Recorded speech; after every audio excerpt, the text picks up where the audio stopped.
Desa Sembiran Kecamatan Tejakula Buleleng memiliki tradisi Magepokan, yakni ritual perang-perangan. Magepokan dilaksanakan pada malam purnama sasih kelima di Pura Pusuh Dhuwur desa setempat. Tradisi ini sebagai wujud syukur atas hasil pertanian yang berlimpah. Klian Desa Adat Sembiran, Nengah Arijaya menyampaikan tidak mengetahui secara pasti sejak kapan tradisi ini digelar oleh leluhurnya. Pun demikian, tidak ada sumber tertulis yang mengulas secara khusus tentang tradisi ini. Yang jelas, tradisi ini sudah diwariskan secara turun-temurun sehingga sampai sekarang masih dilaksanakan.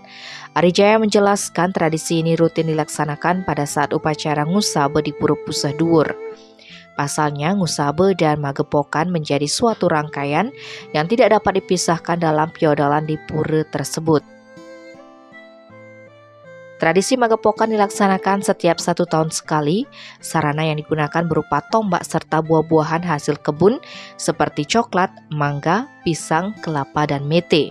Magepokan adalah perang-perangan yang melibatkan 2 kelompok, yaitu kelompok Trune dan kelompok Krama Desa. Kedua kelompok itu disimbolkan sebagai hama dan petani. Mereka akan berperang. Setelah berperang, juru tegen yang membawa hasil kebun berupa buah-buahan hasil panen dan joget gandrung menari. Menurut Arijaya, sebagai bentuk ucapan berbahagia atau menggirang-girangan setelah berperang melawan hama.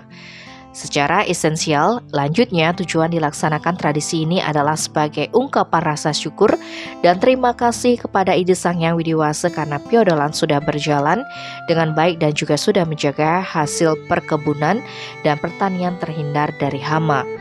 Ada tahapan yang harus dilalui sebelum Magepokan dimulai. Siang harinya saat upacara ngusabe di Pura Pusuh Dhuwur, Krama mempersiapkan beragam sarana yang digunakan seperti tombak dan tegenan berupa buah dan daun-daunan yang diikat dengan sarana kayu atau batang tebu di bagian ujungnya.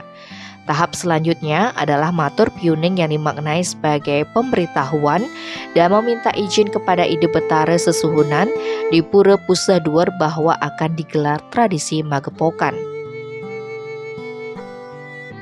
Setelah selesai, matur piuning dilanjutkan dengan berkeliling desa selama 1 kali yang diikuti oleh para pemuda, para pamuhit, juru tegen, dan seluruh masyarakat desa Sembiran. Setelah berkeliling desa, semuanya berkumpul di Jabapura. Arijaya menambahkan yang menjadi pelaku dalam tradisi ini adalah kaum laki-laki yang sudah dibagi menjadi 2 kelompok. Mereka merupakan kelompok krama desa dan pesertanya adalah masyarakat yang sudah menikah. Sedangkan pihak lawannya adalah kelompok krama truna, yaitu laki-laki yang belum menikah alias bujang. 2 kelompok tersebut menjadi petugas perang dengan membawa tombak yang dibuat dari bambu atau kayu bekas yang masih mentah. Ujung kayu atau bambu berbentuk runcing diisi janur. Di tengah tempat perang diberi sekat kayu sebagai pembatas. Setelah itu baru mereka melakukan peperangan. Saat berperang tidak boleh ada yang dendam. Selesai mereka berperang, juru tegen menari dengan membawa hasil bumi. Setelah itu baru para penari joget gandrung menari diiringi gamelan beleganjur. Yang menarik adalah para pamuhit, sedangkan pengibingnya adalah juru tegen serta orang sesuai keinginan si penari. Setelah selesai menari, 2 kelompok tersebut melakukan peperangan sekali lagi.